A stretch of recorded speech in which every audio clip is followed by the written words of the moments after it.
Ihram mempunyai makna ketika seseorang mengangkat tangan ke atas sebagai simbol kalau kita melempar, membuang segala sesuatu yang ada di dalam hati dan minda kita daripada perkara-perkara keduniaan ke belakang.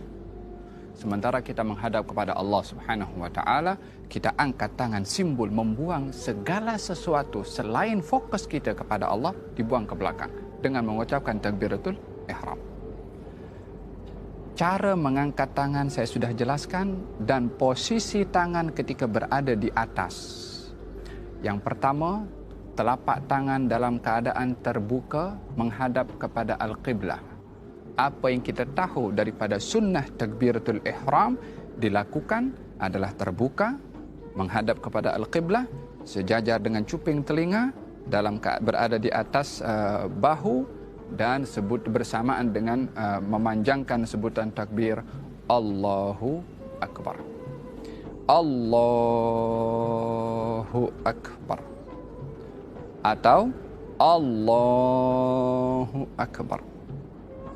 Yang kedua. Yang ketiga bermula daripada atas. Allahu Akbar.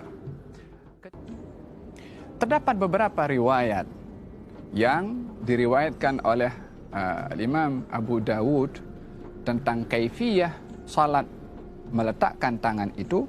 Satu riwayat mengatakan adalah di atas pusar, di bawah dada. Riwayat yang lain mengatakan di bawah pusar. Posisi tangan adalah seperti mana saya jelaskan dan berada di antara pusar di bawah dada ataupun di bawah pusar. Dalam riwayat yang lain dikatakan juga adalah tepat kepada dada dan dilekatkan ke dalam dada. Tapi yang menjadi pegangan dalam mazhab Imam Syafi'i adalah antara di atas pusar dan juga di bawah dada, atau dalam mazhab Imam Maliki adalah di bawah pusar, atau mazhab Imam Abu Hanifah.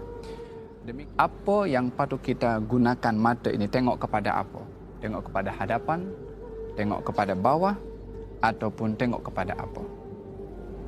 Kalau kita salat di Kaabah, di Masjidil Haram, maka kalau kita nampak kepada Al-Kaabah, mata kita melihat kepada Al-Kaabah dengan penuh mentakzimkan kepada Al-Kaabah. Tapi bila mana salat di tempat yang kita tidak nampak kepada Al-Kaabah, maka kita melihat kepada maudhi' as-sujud. Tempat kita sujud itulah mata melihat ke tempat sujud. Posisi tangan ketika ruku' adalah tepat di atas lutut dan jari-jari lurus ke bawah. Kalau diangkat dia menghadap kepada Al-Qiblah. Ini baru posisi telapak tangan ketika ar-ruku'. Yang kedua adalah posisi badan kita ketika ruku' dengan leher kita adalah sejajar. yakni kalau kita berada dalam keadaan ruku' adalah berada dalam keadaan kalau diletakkan sesuatu di atas belakang kita, maka tidak akan jatuh sesuatu itu karena badan kita adalah datar dan rata. Yakni seperti ini. Posisi kaki ketika berdiri itu, baik dalam keadaan berdiri ataupun ruku', tidaklah terlalu lebar, tidaklah rapat seperti ini. Adalah merupakan perkara yang di luar sunnah kalau seseorang salat kakinya rapat seperti ini. Tidak pun juga terlalu terbuka. Hendaklah dia sederhana, yang agaknya kalau diukur dengan satu jengkal itu adalah sudah mencukupi seperti ini. Bangkit daripada ar-ruku' dengan sebutan Sami Allahu liman hamidah, bersamaan juga sebutan Sami Allahu liman hamidah bersama dengan gerakan dan tangan sampai kepada atas Sami Allahu liman hamidah. Tangan disunahkan turun ke bawah. Posisi sujud seseorang bila mana sujud adalah jari-jari atau batin daripada jari-jari itu adalah menghadap kepada Al-Qiblah. yakni karena kaki bukan berdiri seperti ini sahaja, tetapi ditekan sehingga jari-jari kaki itu menghadap kepada Al-Qiblah. Bila mana mampu keseluruhan jari-jari sampai kepada jari kelingking adalah afdal. Tapi kalau tidak, walaupun sudah satu jari itu sudah memadai untuk mendapatkan sahnya as-sujud bila mana batin daripada jari-jari kaki ini adalah menyentuh kepada tanah. Yang tidak diperbolehkan adalah bila mana posisi kaki seperti ini. Yang menyentuh kepada tanah itu adalah kuku atau zahir daripada jari-jari. Tidak, tapi butunul asabi', batin atau bagian belakang daripada jari-jari kaki. Walaupun hanya sekedar ibu jari sudah memadai, tetapi afdalnya adalah seluruh jari-jari kaki itu adalah ditekan ke bawah sehingga seluruh jari-jari ini menghadap kepada al-qiblah, kanan dan juga kiri, lutut dan juga tangan. Posisi tangan bila mana sujud adalah berada di tanah menghadap kepada al-qiblah, sejajar dengan jatuhnya atau sejajar dengan bahu kita, yakni seperti ini dan juga seperti ini. Posisi tangan menghadap kepada al-qiblah, kalau ada sesuatu yang jatuh daripada bahu kita akan jatuh kepada tangan kita, yakni bukan tangan itu melirik ke kanan ataupun berhadapan seperti ini, tidak, tetapi menghadap kepada al-qiblah. Hukum hidung menyentuh kepada tanah adalah perkara yang sunnah dalam mazhab al-Imam Asy-Syafi'i. Ini posisi sujud, jari-jari menghadap qiblat dan kaki berdiri seperti ini, tangan menghadap qiblat, dahi menyentuh kepada tanah, tak boleh ada penghalang kepada dahi.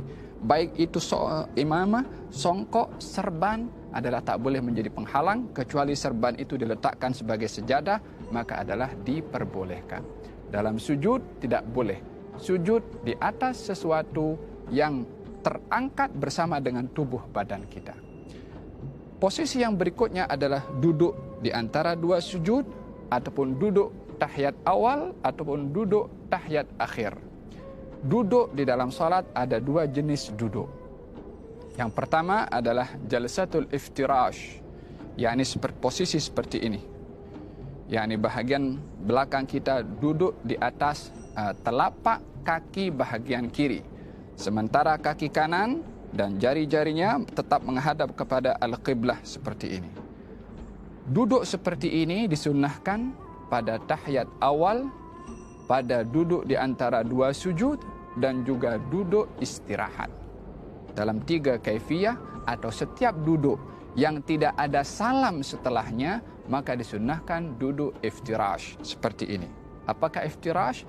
Duduk di atas telapak kaki kiri sementara kaki kanan berdiri tegak. Adapun duduk yang kedua namanya duduk tawarruk, iaitu duduk pada saat seseorang setelah duduk itu akan salam. Maka posisinya berbeza.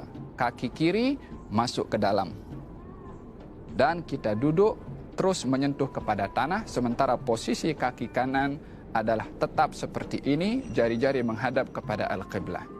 Tidak seperti ini ataupun tidak pun seperti ini. Duduk seperti ini juga tidak termasuk daripada yang disunnahkan di dalam as-salah, yang kalau seseorang duduk seperti ini bukanlah dikatakan salatnya itu terbatal, akan tetapi tidak melakukan sunnah di dalam as-salah. Dalam tahiyat akhir adalah duduk dalam keadaan jari-jari kaki kanan menghadap qiblah, kaki kiri masuk dalam, dan juga bahagian belakang ini duduk menyentuh kepada tanah.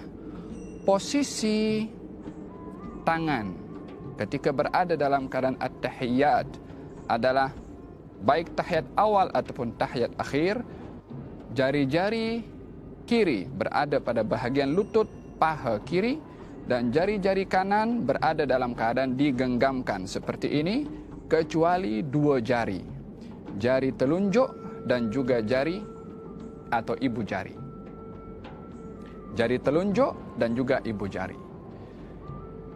Cara yang digalakkan atau disunnahkan dalam mazhab al-Imam Syafi'i adalah bila mana seseorang itu ingin mengangkat ataupun at-tahiyat, katalah tahiyat awal atau tahiyat akhir, posisi telapak tangan kiri berada tepat pada lutut, telapak tangan tepat juga berada pada lutut, 3 jari daripada tangan kanan digenggamkan, kecuali ibu jari dan juga jari telunjuk yang berada dalam posisi seperti ini.